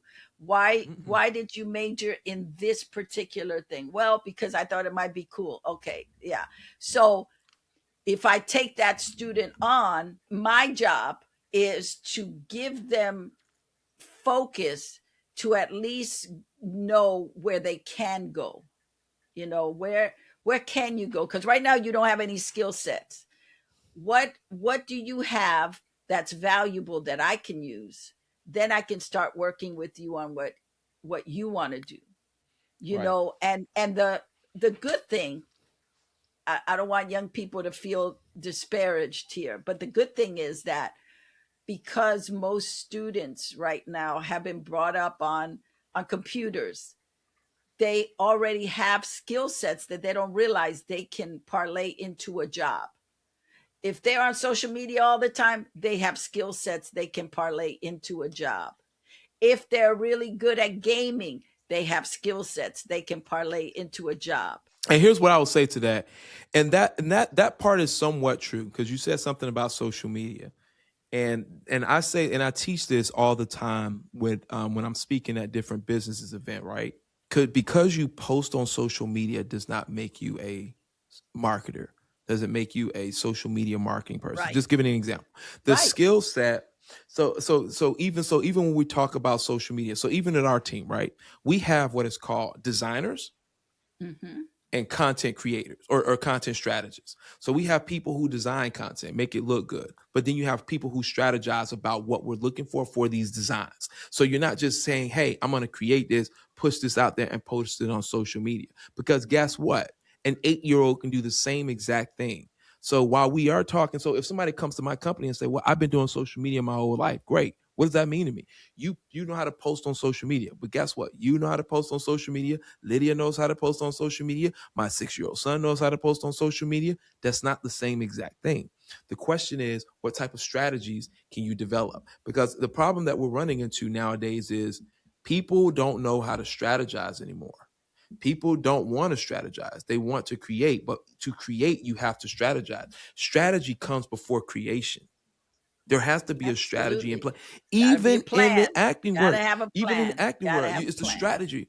And That's so, right. breaking down those strategies, That's it right. before you start creating is the key to a successful. But even if you want to come work for somebody like me, you have to understand. Like, if you're making me a design and you're like, hey, I'm gonna do this, I'm gonna do and post, because we always get this all the time, Lydia, because we're a digital marketing team. People come to us because they feel like they know how to post on social media. That's not enough for us. Like, what does that process look like? Where's that social media calendar? Why are we posting this? What does this look like this month? What is our angle? What is our focus? What is our weekly goals? How are we tracking this? There's something called social listening that people just goes over their head. Social listening is, for this particular brand, what are we listening for? What are people saying about this brand? What are people saying about this industry? We need to pivot and cater to that specific thing. It's not about creating laughing and posting it and hoping that you're going to go viral. No, there's intentionality behind everything you do. And people are sold on the idea that they don't have to do that. When in reality, an 8-year-old can post on social media. That does not make him a strategist. That does not make him a social media content creator. That makes him an individual who is able to work a platform and post it.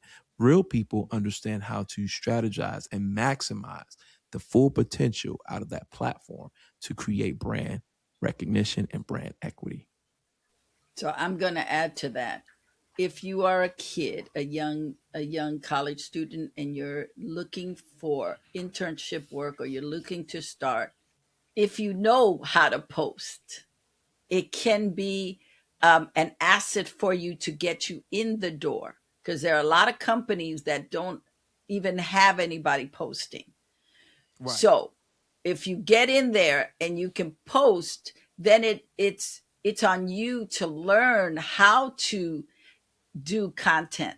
How can I help this? I'm coming in, I don't have many skills, but I know how to use social media. I know TikTok, I know Instagram, I know Facebook, I know Pinterest.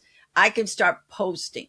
Now my thing is, what can I do for this company to show them my value? What do they need? Oh, let me go figure that out. I had an intern years ago who became my associate producer because he was so on top of stuff. You talk about strategizing. He was the first young man, and I've been working with interns for at least 25 years. He was the Wow. first young man who out taught me. Like, he would say, oh, I have this idea about this and this and this. And I think when you are in college and you're trying to make your way, you want to have a mindset that says, how can I help you? How can I be of value to your company? I don't know that, but you know what? I'm going to learn that. One of the things I learned about him specifically, because I learned stuff from my kids all the time, but one thing I learned from him specifically, I remember saying to him, "Hey, do you know how to work this software?" He says, "Oh yeah." I said, "Okay, well, tomorrow when you come in, we're going to do that." Do you know he stayed up all night learning that software? So when we started, I didn't know he did not know the system until about a month later. He never said to me, he just said, yeah. He would always say yes to me. If I say, yes, he always said yes, but then he was able to deliver the goods. He sacrificed his sleep that the night before to at least have the basics. So when I said, okay, let's do this, he was able to get on the computer and at least start the process and then figure it out as he went. Going back to my original thought of, a lot of young people are not being given the tools to prepare them for jobs. They come out, they go to college, they have a huge debt with their tuition, that they've taken out all these loans. They don't have the skill set when they get out, and now they're in debt, all this money. They have to find one thing that can get them into a company. And I always say, Mm-hmm. start with a small company, because if you have one little skill set, and your ears are open and you're paying attention, you will learn a lot from that small company. And then you can be of service. How can I help? What can I do? Oh, I can do that. I can do that. Let me, hey, I can help you stay work late without getting paid. I tell young people all the time, I say, if you are smart, because there's so much competition out there, you will offer your services for free for maybe 3 months. Say, hey, I'd love to work with your company. I know you're not hiring. I'd be happy to work for your company for 3 months. I can give you 1 day a week for free. You tell me what you need and I'll show up. What that says to the people at the company is this person is hungry. Is hungry. Let's give them an opportunity. And then in 3 months, they see what you do. You see what they do. You could be of service. And even if you're only there 3 months, and even if you get no money from them, you now can take that, what you just learned, to another company and say, hey, I was working for Acting Smarter Now Media. I worked for them for 3 months. It was an internship, but I learned, and this is what I learned, and this is what I can bring to the table. We all start from nothing. Some of us. Donald Trump didn't. Well, he knew nothing. He had a rich daddy. He had a Yeah. rich daddy. So But some people come but in with some stuff. but we all start from that bottom place. And I love to encourage young people to say, no one expects you to know everything, but what That's makes right. you a superstar anywhere is you being kind, you being of service, and you offering to stay late to help, and to just take in the information, be present. Don't look at your phone all the time. Don't be, looking at your smartphone, or doing text to other people. You come there for a job, be present there. If you need to look Right. at your phone, go to the bathroom, and don't go to the bathroom too often, and don't stay too long. You're there to learn something. If you start with good habits, it will follow you everywhere. And be eager to learn. Read books, listen to Look at all audio my book. shit. I got books over here. I got books over here. I got more books and more books and more books.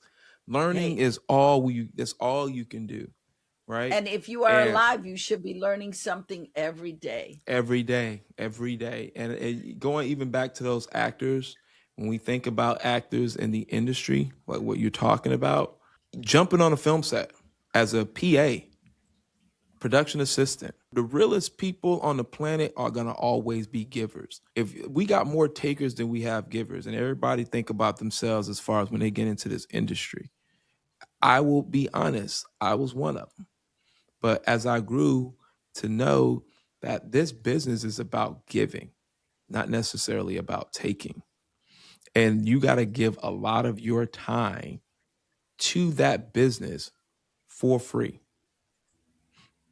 I tell this story to some people. Something I ain't gonna go. I worked for this guy, the guy that I went to Connecticut with. When I was 15, 16 years old, I worked for him for 9 to 10 hours a day because I dropped out of high school. 9 to 10 hours a day, 6 days a week for $20 a day. $20 a day. And I was out in the hot sun, rain, he was an automotive guy, so we was working on old cars, breaking down, pulling out motors and transmission in the heat, it's hot sun, Florida heat, for 8 to 10 hours a day for $20 a day. That's where my resilience came from. So when I think about things like what we're talking about, like working and blah blah blah blah blah, you have to first, if you don't have it, you got to first build that character.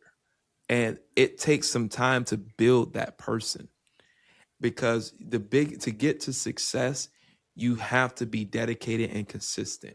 You can't be dedicated and consistent if you didn't go through the mud. You got to go through the mud, so that I'm reading a book called Atomic Habits, so that your body becomes accustomed to this type of work. And what happens is, if I can do this kind of work in the hot, the heat, the sun, what the fuck is sitting behind a computer all day clicking and clacking? What is that to me? I can do that in my sleep. That's nothing compared to what I was doing as a 16-year-old kid for 8 to 10 hours a day for almost 2 years, and coming in front of a computer where I make 10 times the amount of money and I do 10 times less work. But that character that was Yes. developed Yes. during that Yes. process is what carried over to who I am today. So I will share with you that at 13, I walked into a radio station and ended up staying there for 5 years. The first 4 years I was there, I made $10 a week.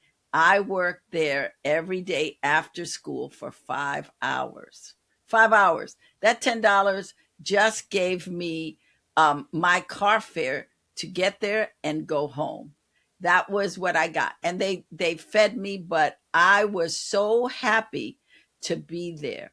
I was learning everything I could. I worked in the music department. I had a good ear for music, so I was able to pick music and give it to the program director.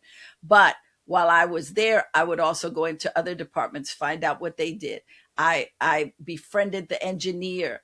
I had him teach me how to work the board. At that time, it was manual, so it wasn't automated.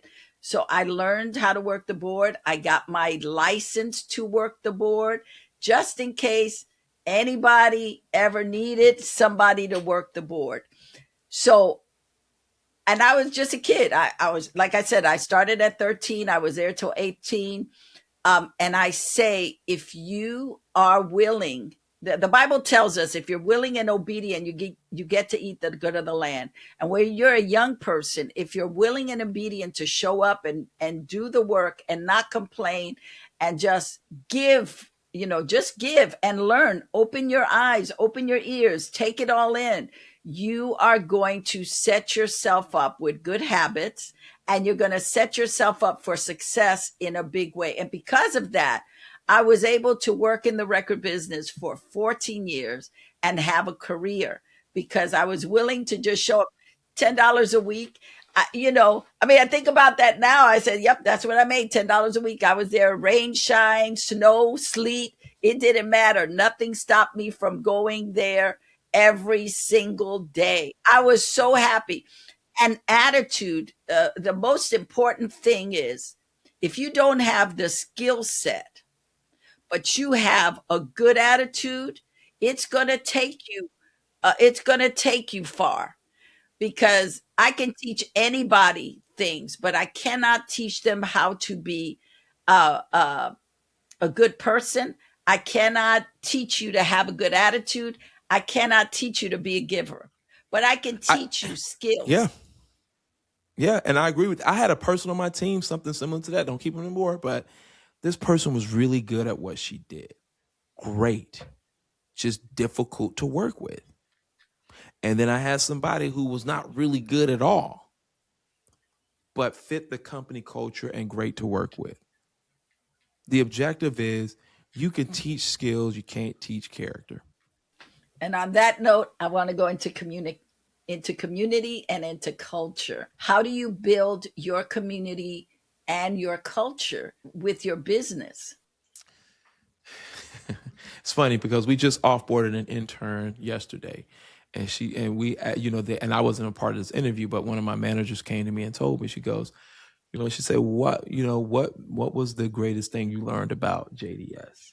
Blah blah blah. She did the whole little thing, and she was like, Jamine would come in there, and he would change the entire meeting objective and made the meetings fun. My thing is, people don't quit jobs; they quit management, right? I'm a tough boss, tough. Like when it comes to, like, think of me as a football coach. People have to know that where the toughness comes from is all love. I think about Gridiron Game. I think about Remember the Titans. Like those type of movies is who I am. Like I deliver that tough love because when you leave here, whether you're working here, you're an intern, whatever, when you leave here, you're going to leave with something that will be imprinted in you. We got all good reviews from people that work with us. Great, because we are about being authentic, being you. I mean, but being respectful. Like, I'm pretty lax when it comes to like culture. Like, I want people to have a spirit. I want people to be fun and exciting when they jump on my team. Why? That's important because we're creators. We're creators, and creators have to be fun and engaging and strategic. But at the same time, if we limit them, then we limit their abilities. So when I build culture around my team, I build it off of setting the expectation up front. This is what we're doing. And that story I told you about $20 a day, I tell that to every person I talk to when I do an interview so that they understand before you come to this company, just from the encounter you had with me, that this man can work in the hot sun all day for 8 to 10 hours for $20 a day, sweating, drenching with sweat, the type of work ethic that this guy is already bringing. The question is, can I live up to the challenge? Can I live up to that speed? Because that's the speed we move at our company. So when people are like, man, your company is growing so fast, you're this overnight success is not true. It's everything that built up to that point who I became, right? So when I think about culture, I think about who has it and who doesn't. I don't I don't do all the other stuff. It's either you do or you don't. And it's okay if you don't. You need to go somewhere where I went when I found a guy to teach me to build that character. And you have to be okay and willing to say, all right, you know what? These next few years, I am focusing on character development so when it's time, I am positioned with the right company at the right time. That's it. I love that. I love that. I love that. I love that. It is that thing of knowing your mission, right? You're at a place now where you know your mission, you know your value, you know what it is that you do, how to dispense it in the best way possible. But it is that thing of you developed, you learned, it took time. And I think that's the thing we're missing, especially because of social media, because of quick videos, is that people think everything is easy. It's microwavable. I can get it in a minute. It takes time. If you're building a company, if you're building a production company, it takes time. It's going to take time to, first of all, you got to get investors, or you got to have at least some seed money that you can start the company. And I ain't investing in shit into anybody who comes to me about a company and say, can you invest? I ain't investing in shit if you haven't invested in yourself. You have to already show me that you put in your own money into your company before I can even talk about sponsoring or investing into your company. Ever. Why would I invest in you if you don't invest in you? And understanding that that investment is not a quickie. As an actor, you are constantly investing in yourself.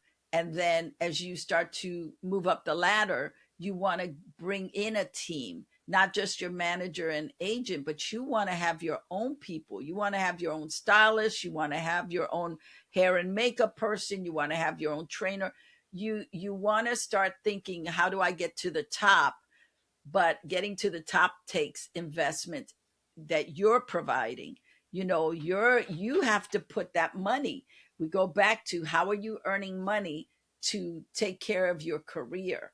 Because there are seasons when your career may not be making money for you, so you might want to start a business on the side that can bring you money if you're not a person who is good with taking direction from other people. I don't want everybody else to tell me what to do. So I know how to do this. I'm going to use these services to make money, have my hours be my own. I love Uber. I love Uber Eats, where people can say, okay, this is a way for me to make money and set my own hours while I'm doing what I want to be doing. But you got to make the investment. How am I doing this? And have a plan. I'm going to drive Uber 3 days a week, Monday, Tuesday, Wednesday at night, because that way I have the rest of the week for myself. I figured out what my budget has to live monthly, and also be able to put money aside for pictures, resumes, classes, maybe wardrobe, maybe it's makeup, maybe it's grooming, maybe it's training other than acting classes. Maybe you want to take an improv class, maybe you want to work out at a gym, but that takes money. So how do you keep the resources coming in to support your vision as an actor or a filmmaker? How do you build community around what it is that you do? So if you are a filmmaker, you got to befriend the restaurant owners, the store owners, those little mom and pop owners, because let's say you came up with a idea, you wrote the script, you now want to shoot it, but you can't afford to pay people for locations. Well, if you've built the proper relationships with your community, you can go in there and say, hey, I'm doing a film. It's my first film. Would you mind letting us work in your space after hours? So maybe from 2 in the morning to 6 in the morning, we could use your spot. We'll make sure it's cleaned. And we'll take pictures before and put everything back the way we got it, and we'll give you credit in our stuff. We'll make you one of our sponsors that way.